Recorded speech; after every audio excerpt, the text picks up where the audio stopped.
আসসালামু আলাইকুম। আজকে আমি দেখাবো কিভাবে জুম সফটওয়্যারের মাধ্যমে আমরা স্ক্রিন শেয়ার করবেন কোনো পাওয়ার পয়েন্ট প্রেজেন্টেশন অথবা আপনাদের যে কোনো ফাইল শেয়ারিং ভার্চুয়াল মিটিং এর মাধ্যমে সেটা করার ক্ষেত্রে আপনাদের বিষয়টা জানা আবশ্যক। তো আমি মনে করেন একটা পিপিটি শেয়ার করব প্রথমে। তো সেক্ষেত্রে আমাকে অবশ্যই পিপিটিটা আগে ওপেন করে নিতে হবে। এই ওপেন করা অবস্থায় এখন আমি আমার জুম সফটওয়্যারে গিয়ে শেয়ার স্ক্রিনে ক্লিক করব, করে আমার এই যে পিপিটি কস্টিং এটা এখানে শেয়ার করে দিলাম।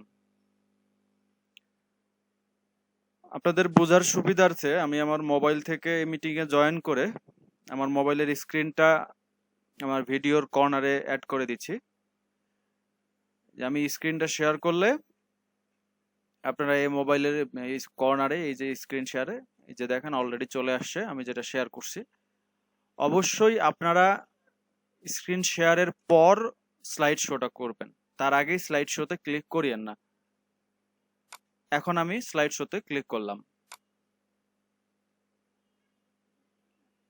এখন আমি স্লাইড শোতে ক্লিক করছি, দেখেন আমাদের মোবাইলে অলরেডি স্লাইড শো ওপেন হয়ে গেছে। এখন আমি যদি চেঞ্জ করি স্লাইড শো গুলো, আমার একটা একটা করে মোবাইলে চেঞ্জ হচ্ছে।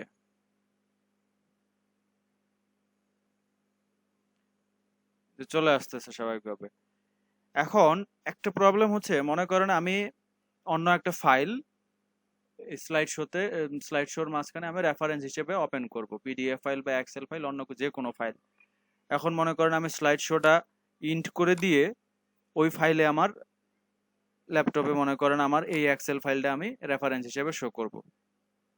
কিন্তু আপনি মোবাইলে লক্ষ্য করেন যে আমি ওই যেই পিপিটিটা শেয়ার করছি সেই পিপিটিটাতেই স্ক্রিনটা হয়ে আছে, আমার এই এক্সেল শিটে কিন্তু আর আসেনি, যদিও আমার স্ক্রিন শেয়ারিং এ আছে।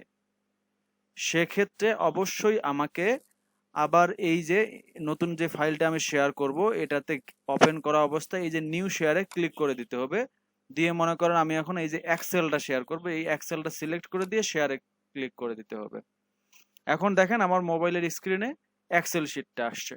এখন আবার কিন্তু পিপিটিটা চলে গেছে। এই এক্সেল শিটটার আমি শেয়ার করার পর বা এখান থেকে প্রেজেন্ট করার পর আবার যদি আমি পিপিটিতে ব্যাক করতে চাই, তাহলে অবশ্যই পিপিটিতে যাওয়ার পর দেখেন আমার পিপিটিটা কিন্তু মোবাইলে আসেনি। সেটাও আবার আমাকে নিউ শেয়ারে ক্লিক করে দিয়ে পিপিটিটা সিলেক্ট করে দিয়ে তারপর আবার শেয়ারে দিতে হবে।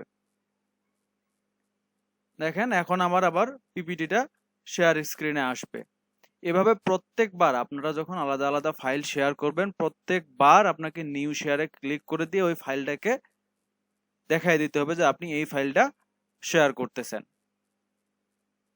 এখন মনে করেন এই জায়গায় আমি একটা অন্য পিডিএফ বা আমার ডেস্কটপটাকেই আমি দেখাইতে চাচ্ছি বা কোনো একটা ফোল্ডার, মনে করেন এই ফোল্ডারটাকেই আমি দেখাইতে যাচ্ছি, সেটাও আপনার আসার পর নিউ শেয়ারে ক্লিক করে এই ফোল্ডার সিলেক্ট করে দিয়ে দেন আপনাকে শেয়ারে সিলেক্ট করে দিতে হবে। তাহলে সেটা আপনার পার্টিসিপেন্ট যারা তারা দেখতে পাবে, না হলে শুধু আপনিই দেখতে পাবেন, পার্টিসিপেন্ট আর দেখতে পাবে না। আশা করি আপনারা বুঝতে পারছেন। চ্যানেলের পরবর্তী ভিডিওগুলোর আপডেট পেতে র্যাঙ্কিং বিডি চ্যানেলটি সাবস্ক্রাইব করে বেল আইকনে ক্লিক করে রাখুন।